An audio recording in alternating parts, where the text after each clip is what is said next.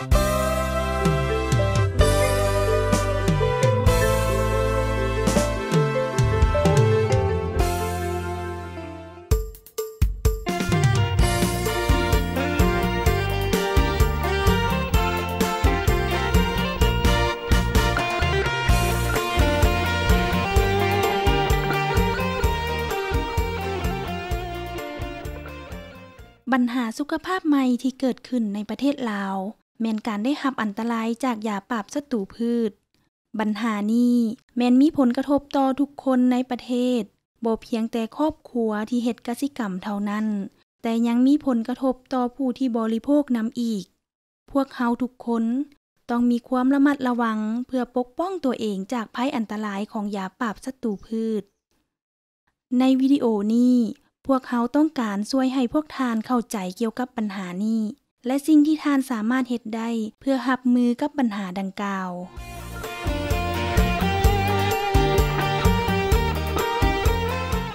ในขณะที่มีการพัฒนาเศรษฐกิจอยู่ในประเทศลาวปรากฏมี2แนวโน้มที่เกี่ยวข้อง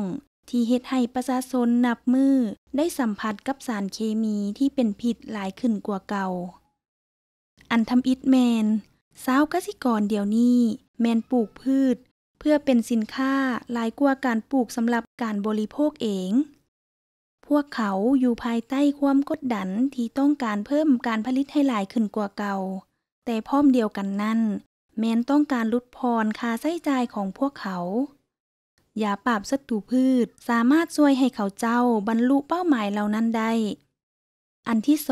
2เมื่อผู้บริโภคมีรายได้เพิ่มขึ้นพวกเขาแม่นเริ่มซื้อพืชผักและหมากไม้หลายขึ้นพวกเขาต้องการซื้อผลิตภัณฑ์ที่มีรูปพรรณสวยงามซึ่งอาหารเหล่านี้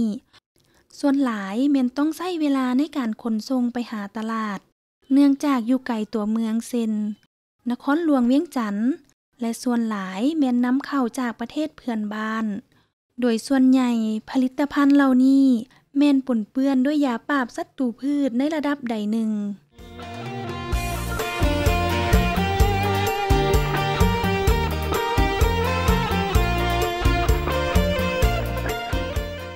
รัฐบาลและองค์การจัดตั้งต่างๆที่เป็นคู่ร่วมงานแม่นรับรู้ถึงปัญหาดังกล่าวนี้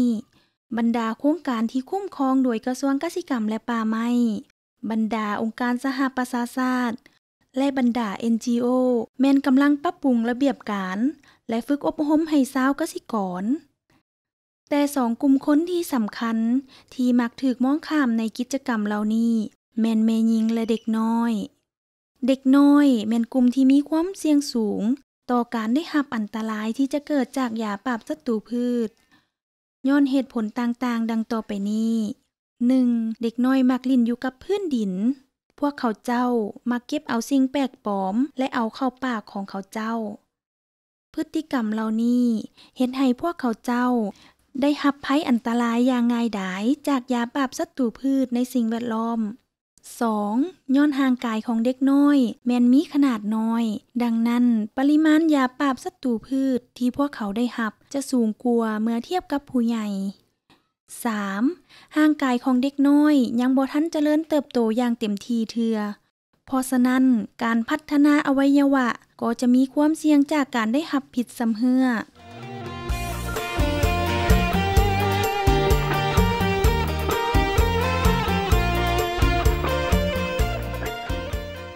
ผลกระทบจากยาปราบศัตรูพืชมี2ชนิดคือชนิดไว้กระทันหันและชนิดซ้ำเหื่อการได้รับพิษชนิดไว้กระทันหันแม้นอาการที่เกิดขึ้นอย่างไววาเช่นเจ็บหัววิงเวียนและคันตามผิวหนังอาการเหล่านี้ส่วนหลายแม้นพบเห็นโดยพ่อแม่แล้วก็พาลูกไปหาหมอการได้รับพิษชนิดซ้ำเหื่อแม้นอาการที่เกิดขึ้นในระยะยาวและเป็นอาการที่กวดพ่อหายากการได้รับพิษชนิดซ้ำเหื่อสามารถส่งผลกระทบต่อการพัฒนาระบบเส้นประสาทของเด็กและสมองอวัยวะเพศและก็สามารถเป็นบ่อเกิดของมะเร็งในอนาคตได้ความเสี่ยงต่อการได้รับพิษชนิดซ้ำเหื่อสามารถเกิดขึ้นกับเด็กน้อยได้ก่อนที่พวกเขาจะเกิดขึ้นด้วยซ้ำยาปราบศัตรูพืช ที่ผสมอยู่ในร่างกายของแม่หญิงจะมีผลต่อการพัฒนาของเด็กในครรภ์ของแม่ผลกระทบจะร้ายแรงยิ่งขึ้นถ้าว่าแม่หญิงเหล่านั้นได้รับสารพิษจากยาปราบศัตรูพืชในขณะที่พวกเขากำลังถือผ้า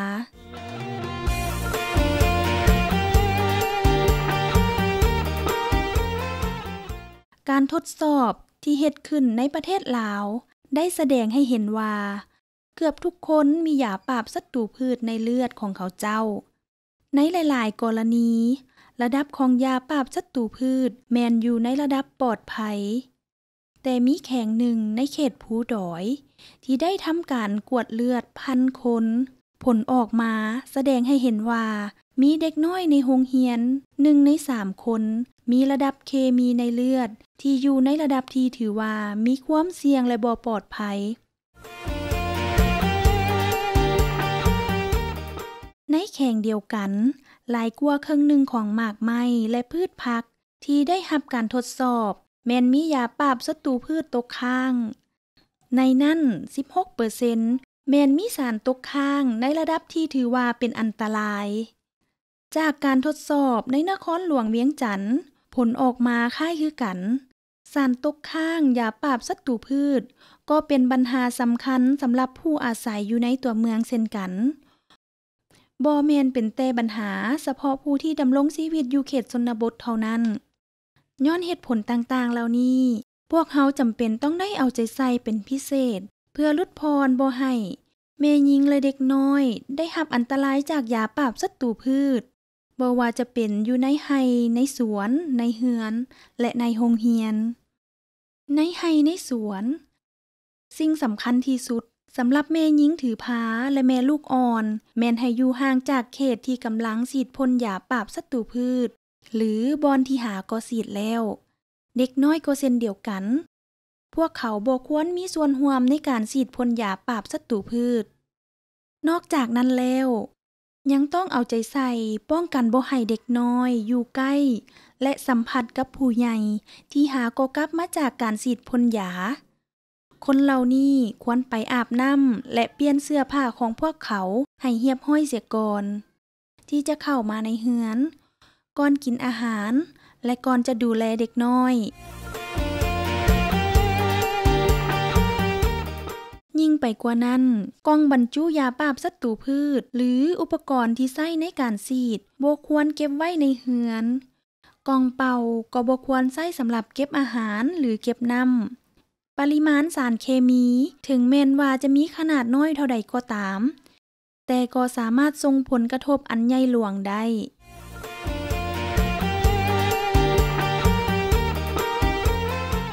โรงเรียนแม่นมีบทบาทสำคัญในการให้ความรู้แก่เด็กน้อยเกี่ยวกับความเสี่ยงของยาปราบศัตรูพืชโรงเรียนยังมีความรับผิดชอบในการปกป้องสุขภาพของนักเรียน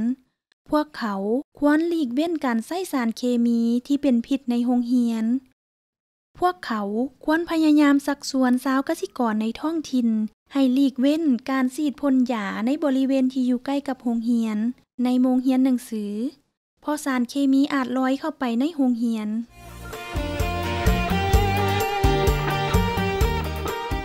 ประชาชนที่อาศัยอยู่ในตัวเมืองถึงจะห่างไกลจากบ่อนเฮ็ดกสิกรรมก็ตาม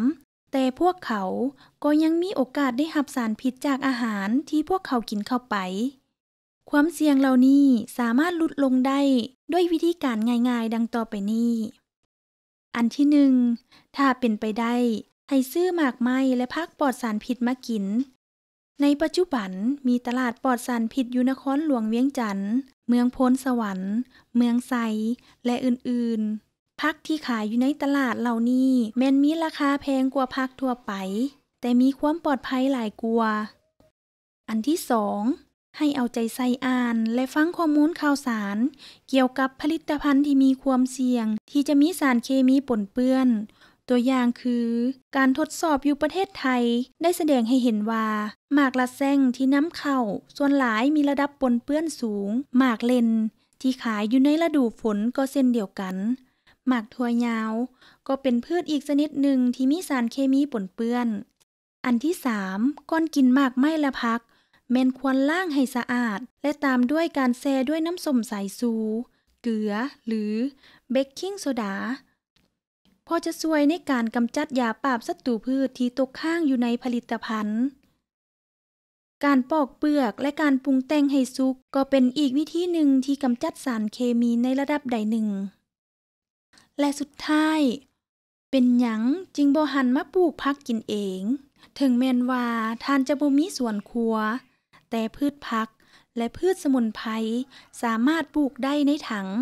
ใส่ระเบียงหรืออยู่เทิงดาดฟ้าการเฮ็ดสวนครัวอยู่โรงเรียนก็เป็นอีกหนทางหนึ่งสำหรับการผลิตผักกินเองที่ปลอดภัยและยังสามารถปกป้องสุขภาพของเด็กน้อยได้อีกการปกป้องสุขภาพของแม่หญิงและเด็กน้อยจากอันตรายของยาปราบศัตรูพืชแม้นเป็นความรับผิดชอบของทุกๆคนพวกเฮาบ่สามารถปล่อยวางเวียกนี้ให้เป็นหน้าที่ของโครงการหรือองค์การใดหนึ่งบรรดากระทรวงที่รับผิดชอบทางด้านกสิกรรมสาธารณสุขและการศึกษาแม้นมีบทบาทสำคัญในเวียกงานนี้และทุกๆครอบครัวภายในประเทศต้องรับรู้ถึงความเสี่ยงและสิ่งที่สามารถเฮ็ดได้เพื่อลดพรปัญหานี้ขอให้ทุกท่านแบ่งปันข้อมูลนี้กับหมู่เพื่อนและญาติพี่น้องของท่านถ้าทุกคนร่วมใจกันพวกเขาจะช่วยรับประกันให้คนลาวรุ่นใหม่มีสุขภาพดีและแข็งแรง